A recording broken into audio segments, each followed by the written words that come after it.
नमस्कार मित्रों, आज मैं आपके सामने गणित के सवालों को लेकर आया हूं। अब मैं पहले सबसे आपसे निवेदन करता हूं कि जितने लोगों ने भी चैनल को सब्सक्राइब नहीं किया है वो कृपया चैनल को सब्सक्राइब कर लें। तो हम स्टार्ट करते हैं सवाल नंबर 101 से। चित्र में एंगल ABC की माप है। ध्यान से देखिए, यहाँ पर 120 डिग्री की एक लाइन है जो आपको नज़र आ रही होगी, और देखिए उसके बगल में अगर हम एक सीधी स्ट्रेट लाइन देख रहे हैं, यहाँ पर ये 80 डिग्री हो जाएगा, सॉरी 60 डिग्री, दोनों मिलाकर 180 होता है। और साइकिल, ये सर्किल की साइक्लिक प्रॉपर्टी है जिसके मुताबिक ये एंगल बी भी 60 डिग्री होगा। तो इसका राइट आंसर होगा बी 60 डिग्री। अब देखिए हम आगे बढ़ते हैं। अगला सवाल है संख्या है 3.75 गुणा ये जो संख्या दे रखी है इनमें कौन सी संख्या। इसको ये देखिए, यहाँ पर 1 नहीं है, 0.00375 है, ये आप क्रॉस कर दीजिए। 1 यहाँ पर नहीं दिया है, ये है संख्या। तो इसमें देखिए इसके बराबर कौन सी नहीं है। सबसे पहली बात तो देखिए आप 3/8, 3.75, 375 गुणा 10⁹ ये सब एक जैसी नज़र आती होंगी आपको, देखिए ध्यान से आप। लेकिन 3 सही 3/4 में देखिए आप ये संख्या एक जैसी नज़र नहीं आएगी आपको, क्योंकि बाकियों की वैल्यू आप देखिए 0.375 में आ रही है, लेकिन 3 सही 3/4 की वैल्यू उसमें नहीं आ रही है। तो इसका सही उत्तर होगा सी इसका सही उत्तर होगा। अगला सवाल है 4 + √44 प्लस 10,000। देखिए जो आपको 10,000 दिख रहा है ये स्क्वायर है 100 का, ठीक। 100 + 44 होता है 144, जो 12 का है। और आप 12 में अगर 4 जोड़ेंगे 16 है 4 का स्क्वायर। तो राइट आंसर हो गया डी 16। एक घड़ी में ठीक 8 बजे है, घंटे और मिनट की सुई के बीच मध्य कोण क्या होगा। तो देखिए घड़ी में जब 8 बजते हैं तो मिनट की सुई 12 पर होती है, और जो कोण होता है एक संख्या से दूसरी संख्या का 30 होता है। तो 30 × 4 120 इसका सही उत्तर होगा। अगला सवाल है हमारे सामने, किसी संख्या का 25% उसी संख्या के 30% से 15 कम है। तो ध्यान से देखिए आप 30%, यानी कि जो 5 अंतर है 5%, 5% की वैल्यू दे रखी है आपको 15। तो इसका मतलब 1% की वैल्यू 3 है, तो 100% की वैल्यू हो जाएगी 300।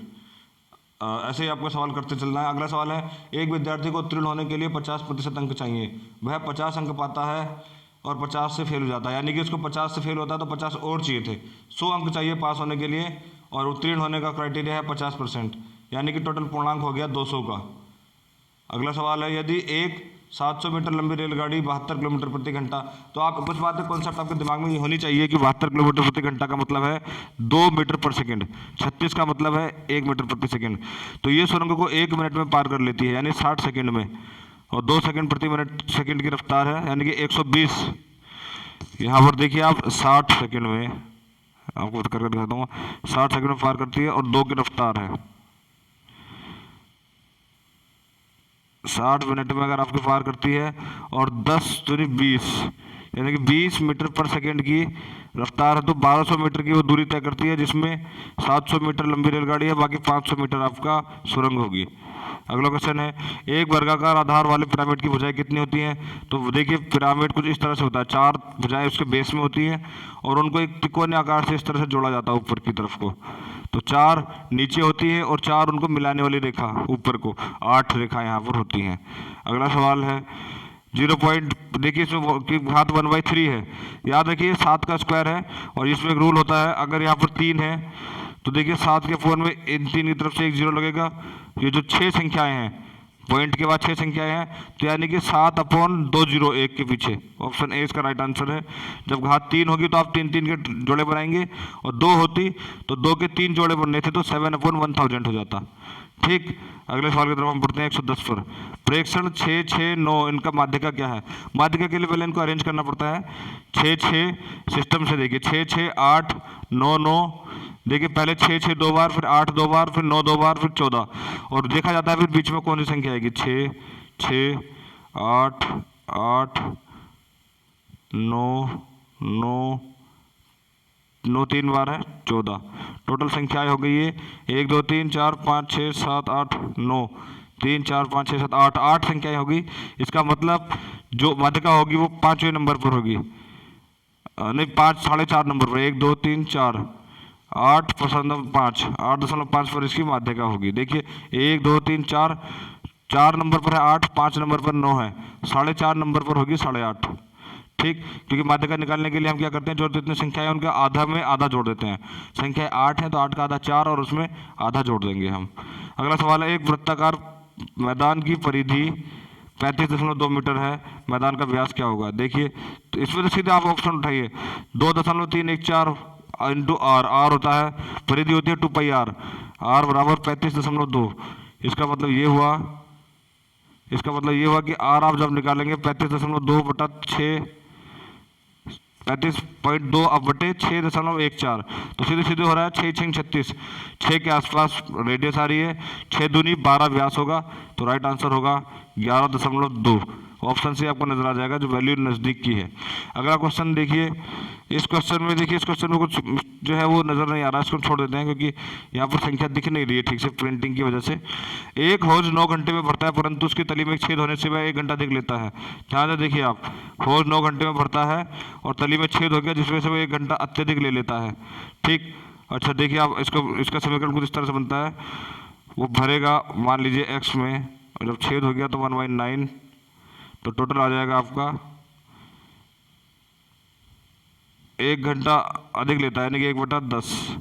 तो अगर आप ऐसे निकालेंगे तो सही उत्तर आ जाएगा ऑप्शन बी, 90 घंटे। अगला क्वेश्चन है, यदि x + 1 + x/144 बराबर 13/12। ऐसे क्वेश्चन में देखिए 13 का स्क्वायर बनाना होगा हमें, क्योंकि अपॉन में 12 रहेगा ही रहेगा। 13 का स्क्वायर होता है 125, और 141 × 1 तो आपको दे रखा है, इसमें 25 और जोड़ेंगे तो 125 अपने आप हो जाएगा। इसका राइट आंसर होगा 169, ऊपर अपने आप हो जाएगा। 144 में अगर हम 25 जोड़ते हैं एक्स रख के, तो आप खुद भी करके देखिए। ऐसे सवालों में आप सीधे लॉजिक लगाइए क्या आना चाहिए। आकृति एबीसी में एक त्रिभुज है, एबीसी की माप कितनी होगी? देखिए कोण में देखिए 119 से बाकी बचा हुआ कितना होगा? सीधी रेखा है 61, देखिए 180 करना है, 61 62 होता है, 123, 123 और टोटल त्रिभुज के तीनों कोणों का योग कितना होता है? 180, यानी कि ये होगा 57 डिग्री। इसका सही उत्तर होगा 57 डिग्री।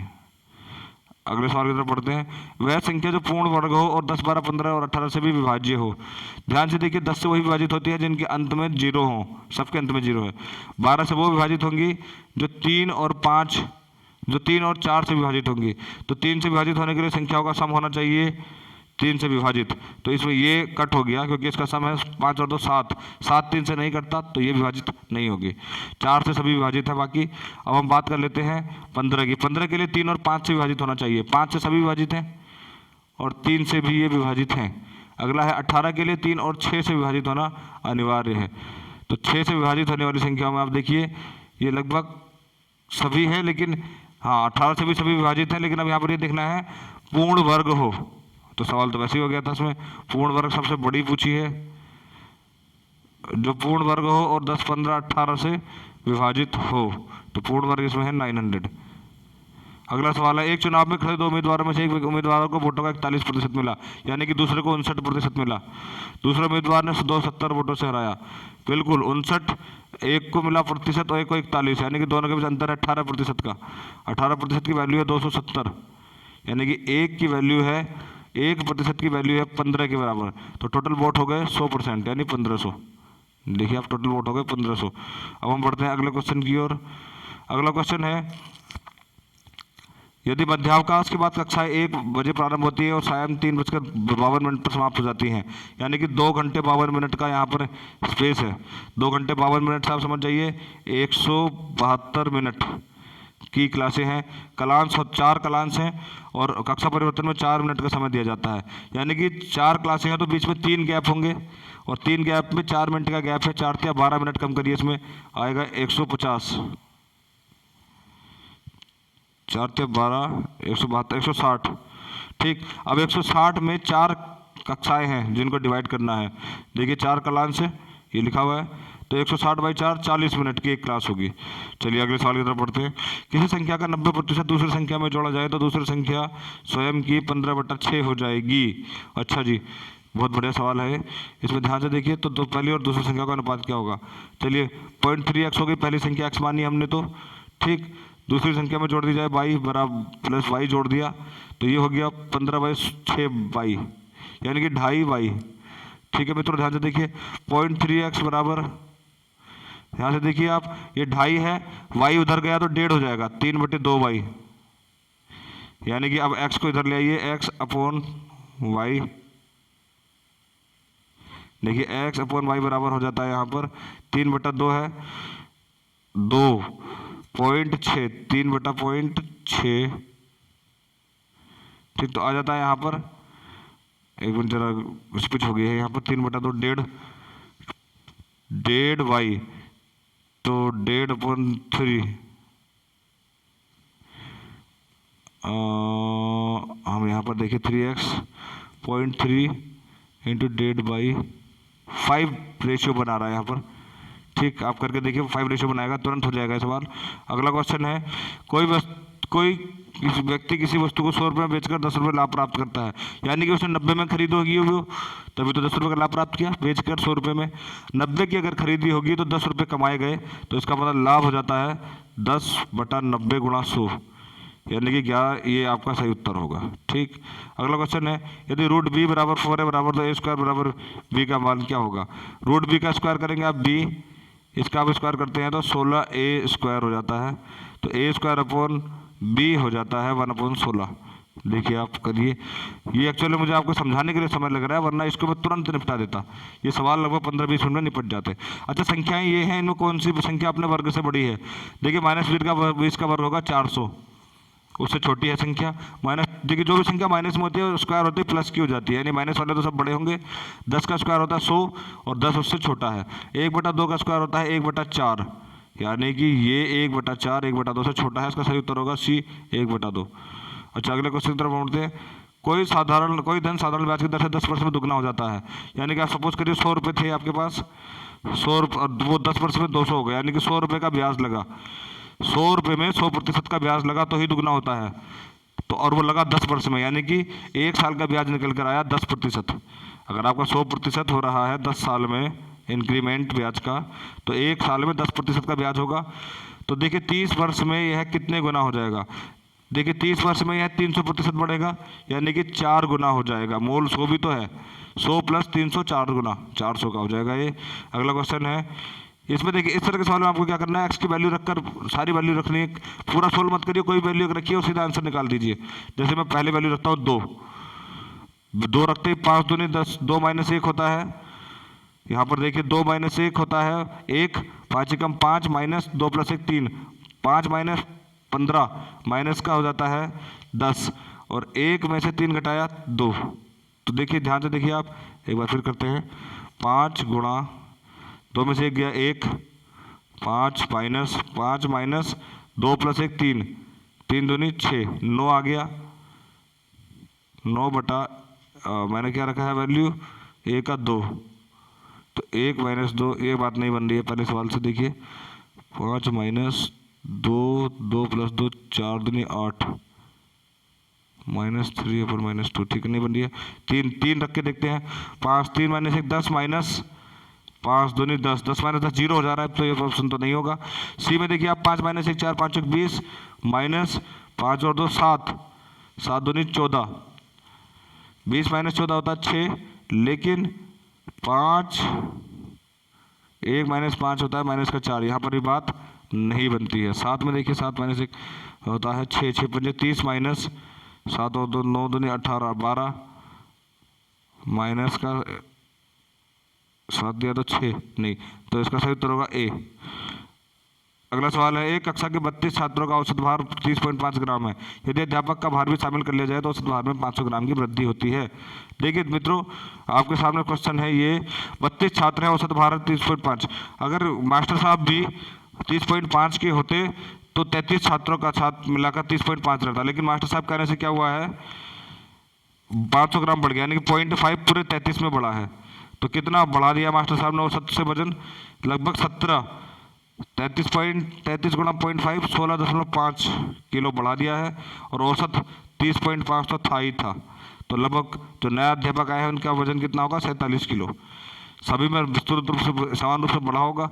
यदि किसी संख्या के 1/2 + 1/3 + 1/4 का भाग संख्या से 4 अधिक है, देखिए संख्या को x मान लेते हैं, तो x/2 + x/3 + x/4 जोड़िए आप, तो इनका एलसीएम आ जाएगा 12, 6 + 4 + 3, 6 4 10 और 3 13/12, यानी कि 1/12 भाग, यहाँ पर x 13/12 x आ रहा है, यानी कि 1 सही 1/12 x, यानी कि 1/12 x अधिक है अपनी x से, और 1/12 12x की वैल्यू दे रखी है 4, यानी x की वैल्यू होगी 48।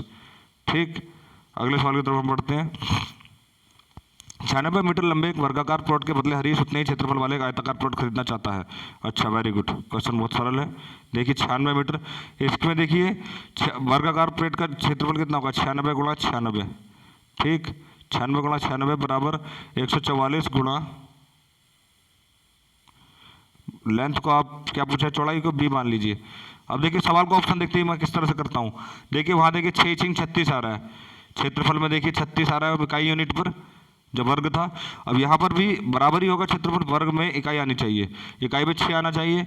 तो देखिए यहाँ पर इकाई में 4 है तो 4 के लिए 9 आना चाहिए, 4 9 36, तो राइट आंसर होगा 49। बिल्कुल जज करते आंसर हो जाएगा, गुणा करने की भी जरूरत नहीं। अगला सवाल है, दो धनात्मक संख्याओं का योगफल 63 है, यदि उनमें एक संख्या x है दूसरी संख्या की दुगनी है। देखिए अगर एक संख्या x है तो आप निकाल सकते हैं, दूसरी 2x है तो x plus 2x 3x, 3x बराबर 63 और x बराबर हो गया आपका 21। अब यहाँ पर सारी वैल्यू रखकर देखिए 21 में कौन सी वैल्यू सेटिस्फाई हो रही है। तो आप पहला करेंगे तो 21 माइनस 63 माइनस 42, माइनस में आ रहा है गलत। दूसरे में देखेंगे आप 21/21 माइनस 42 अपॉन में आ रहा है गलत। तो लास्ट ऑप्शन पर आप देखिए 63 माइनस 21 होता है 42, 42/21 2। ठीक है, ये भी खत्म हो गया। अगला सवाल है, 5 सप्ताह और 12 दिन में कितने घंटे होते हैं। देखिए 5 सप्ताह में दिन निकालेंगे आप तो 7 पंजे 35 और 12 47 दिन होते हैं। अब 47 में 24 घंटे का हिसाब लगाइए, 4 7 28, इकाई में 8 आ रहा है। देखिए 4 ऑप्शन में 8 है। अब आपको वो तरीका पता होगा गुणा करने का, ये क्रॉस वाला हासिल 2 लगा, 4 चौक 16, 7 चौक 28, 28 और 16 44 और 2 46। देखिए ध्यान से देखिए आप, 47 घंटे होते हैं, 47 दिन गुणा 24, अच्छे से दिखाता हूँ आपको मैं। 4 7 28, इकाई में 28 आएगा, 2 हासिल लगा। देखिए ये 4 चौक 16, 7 दूनी 14, 16 और 14 होता है 30, 30 और 2 32, हासिल कर 2 32। तो ढाई वाला अंक 2 है, यानी कि ऑप्शन ए सही उत्तर है। अगले सवाल में बढ़ते हैं, अशोक के बाग का परिमाप 40 मीटर है, यानी कि लंबाई और चौड़ाई हो गई 20 मीटर और उसकी लंबाई जो है चौड़ाई जो है लंबाई की 2/3 है। देखिए अगर दोनों को मिलाकर 20 है तो आप सीधे जज कर सकते हैं कि 2/3 का मतलब है एक 8 होगी एक 12 होगी, और लंबाई पूछे, लंबाई हमेशा ज़्यादा होती है तो लंबाई होगी 12। ठीक, परिमाप आपको पता है, अगर 40 है तो लंबाई और चौड़ाई 20 ही होगी। 7 का भाई छोटे से छोटा गुणज क्या है जिसे 4 12 और 16 से विभाजित करने पर शेष फल 3 बचे। तो मित्रों ऐसे सवालों को जज कैसे करेंगे, देखिए आपको ये पता होना चाहिए कुछ चीज़ें बेसिक, 51 3 और 7 से कट जाता है। ठीक, सॉरी 7 से नहीं कटता, 7 7 49, 2 रिमाइंडर बचा, वैसे ही गलत हो गया। 7 से अब देखिए 7 7 49, यहाँ पर कोई रिमाइंडर नहीं बचेगा, इसको भी क्रॉस कर दीजिए। ठीक, अब आप 2 ऑप्शन बचे आपके सामने, 7 से पहले उनको भाग कर देख कर देखिए, 3 बचता नहीं बचता, 7 दूनी 14, यहाँ पर 4 रिमाइंडर आ रहा है, ये भी गलत है। तो राइट आंसर हो गया आपका सी, करके देख लीजिए आप, तो सीधे भाग देना है। एक फलों की बड़ी संख्या में 3 संतरे 2 सेब और 5 केले हैं, यानी कि 3 संतरे 3 2 5 5 10 कुल मिलाकर फल हैं। यदि एक फल को यादृच्छिक रूप से चयन किया जाता है तो उसके संतरे या केले, संतरे कितने हैं 3 और केले कितने हैं 5, 5 और 3 8। तो इनकी प्रायिकता पूछी गई है, इनकी क्या प्रायिकता होगी। अच्छा, एक फलों की बड़ी टक्कर में 3 संतरे 2 सेब और 5 केले हैं, 3 और 2 5, 5 और 5 10 टोटल केले हैं। इनमें से यदि एक फल का यादृच्छिक रूप से चयन किया जाता है तो इसके एक संतरे या एक केले होने की क्या प्रायिकता होगी। संतरे 3 है, केले 5 3 8, 8/10, यानी कि आंसर हो गया 8/10, 4/5। ठीक है, वेरी गुड। अगला क्वेश्चन है, 1/2 प्लस 1/2 का मान क्या होगा। वेरी गुड, देखिए एलसीएम 2 ही रहेगा, 1 2 3, 3/2, इसका सही उत्तर होगा 3/2। जल्दी से हम क्लिक करते हैं। अगला क्वेश्चन देखिए आप, एक कक्षा के 15 लड़कों का औसत आयु 11 वर्ष है, यानी कि 15 गुणा 11 165 हो गया टोटल, इनकी टोटल जो आयु है। और 9 वर्ष के 5 बच्चे कक्षा में सम्मिलित थे, यानी कि 9 पंजे 45। अब टोटल उम्र हो गई 210 और बच्चे हो गए 15 और 5 20, तो औसत हो गया 10.5। चलिए आगे की तरफ बढ़ते हैं अब हम। 1 माइनस 27 पी क्यूब, इसका फॉर्मूला आपको पता होगा A cube minus B cube का, ए माइनस बी यानी कि 1 minus 3p, A square plus B square plus 30p है, बिल्कुल ठीक है। इसका सही उत्तर होगा ए। अब हम चलते हैं अगले क्वेश्चन की तरफ जल्दी से जल्दी। नेक्स्ट क्वेश्चन है, कोई रेलगाड़ी एक खंभे को 15 सेकंड में पार करती है और 100 मीटर लंबे एक प्लेटफॉर्म को 25 सेकंड में पार करती है। रेलगाड़ी की लंबाई क्या है? चलिए इनमें जज करिए। सबसे पहले 200 मीटर अगर रेलगाड़ी की लंबाई है तो 200 मीटर रेलगाड़ी की लंबाई प्लस 100 मीटर 300 मीटर की दूरी तय करेगी। 300 का 25 से विभाजित करिए तो कितना आता है? 12। ठीक, लेकिन अगर वो 12 और यहाँ पर 15 सेकंड में देखिए खंभे को पार करती है, यानी कि अगर 12 मिनट लगती है तो शायद ये सटीक आंसर नहीं बैठ रहा 200 में। अब 150 मीटर चेक करिए आप। 150 प्लस 100 250 मीटर होता है। 250 मीटर अगर वो 25 सेकंड में पार करती है तो यानी कि 10 की रफ्तार है उसकी। ठीक है 10। अब आप देखिए 10, अगर मैं यहाँ पर 10 की वैल्यू 150 मैंने मानी है रेलगाड़ी की लंबाई, अगर 10 मैं मानता हूँ 15 सेकंड में क्रॉस किया तो 15 गुणा 10 150, यानी कि सटीक आंसर 150 बैठ रहा है। एक बार गौर से सुनना इस बात को, दोबारा आपको समझ में आ जाएगा। अच्छा, निम्न में क्या सही संबंध है? इनके बीच संबंध में आपको बता दूं, सबसे छोटा होता है mm, फिर सेंटीमीटर, फिर डेसीमीटर, फिर होता है मीटर। ठीक, उसके बाद होता है डेकामीटर, फिर होता है हेक्टामीटर, फिर होता है किलोमीटर। बस आप यहाँ से लॉजिक लगाइए। 1 किलोमीटर में 100 डेकामीटर होते हैं, बिल्कुल सही बात है, 100 डेकामीटर होते हैं। अच्छा, 1 हेक्टोमीटर में 10 किलोमीटर होते हैं? जी नहीं, यहाँ पर ये गलत हो गया। 1 हेक्टोमीटर में 10 किलोमीटर नहीं होते, जबकि 1 किलोमीटर में 10 हेक्टोमीटर होते हैं। अगला क्वेश्चन है, निम्न चित्र में समुच्चय b माइनस ए का मान होगा। b माइनस ए का मान मतलब एक ऐसा मान जो b में है लेकिन a में नहीं होना चाहिए, तो वो मान होगा e और f का। तो इसका सही उत्तर होगा a e f का सही उत्तर होगा।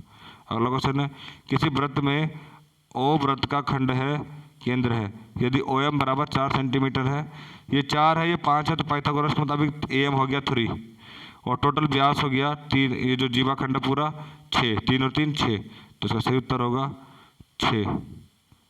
सही उत्तर है 6। अगला क्वेश्चन देखिए आप, किसी त्रिभुज के कोण 2, 3 और 5 के अनुपात में है, यानी 5, 3, 8, 2, 10 एक्स की वैल्यू और 180 के बराबर है, यानी कि एक एक्स हुआ 18 के बराबर, तो प्रत्येक कोण की माप है 18 दूनी 36, 54।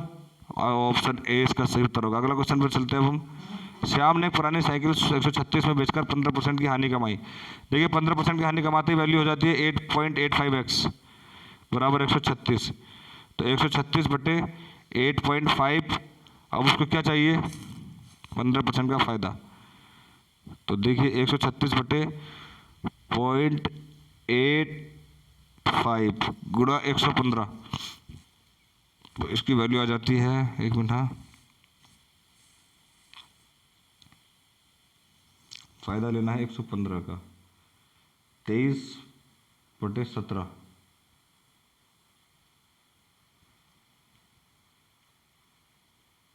17 अट्ठे 136, 8, 23 अट्ठे होते हैं 8 से 24, 4 जिसके लास्ट में ऑप्शन होगा वो 76 होगा। ओहो, वो 2 में है। 23 अट्ठे 8 से 24, 184। वेरी गुड, तो राइट आंसर हुआ 184। अच्छा, अगला क्वेश्चन है, यदि 8 व्यक्ति किसी काम को 10 दिन में समाप्त करते हैं, यानी कि एक व्यक्ति करेगा 80 दिन में, 10 गुणा 8 80, और 10 व्यक्ति कितने दिन में काम करेंगे? 8 दिन में, तो देखते ही हो गया। अगला क्वेश्चन है, अच्छा इस तरह का सवाल देखिए, एक्स वाई जेड के बीच बांटी जाती है, एक्स और वाई मिलकर 7400 रुपये पाते हैं, वाई और जेड मिलकर, देखिए इस क्वेश्चन को मैं थोड़ा छोड़ रहा हूँ क्योंकि इसमें थोड़ा पेन की आवश्यकता पड़ेगी, कोई दिक्कत नहीं है, 1-2 क्वेश्चन ऐसे होते हैं, इसके लिए मैं छोड़ देता हूँ इसको अभी फिलहाल। अगला क्वेश्चन देखिए, 270 और 405 के लघुत्तम समापरिवर्तक तथा महत्तम समापरिवर्तक का अनुपात ज्ञात कीजिए।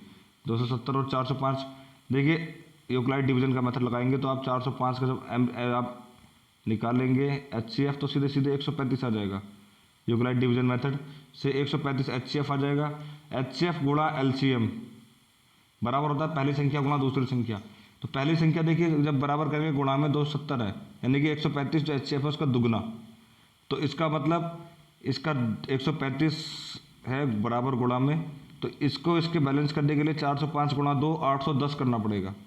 ठीक, आप करके देखना 810 हो जाएगा। और 810 अगर इसका LCM 135 है, सॉरी HCF 135 है, LCM 810 है, तो दोनों के बीच रेशियो बन रहा है 1:6। पहले क्या पूछा? LCM 6:1। 135 और 810 में आप निकाल लीजिए, 6:1 आएगा। ठीक है, अगला क्वेश्चन है, राम और गोपाल के पैसों का अनुपात 7:17 है। ठीक, 7:17 है। राम और गोपाल के, और गोपाल और कृष्ण के पैसों का अनुपात भी 7/17 है।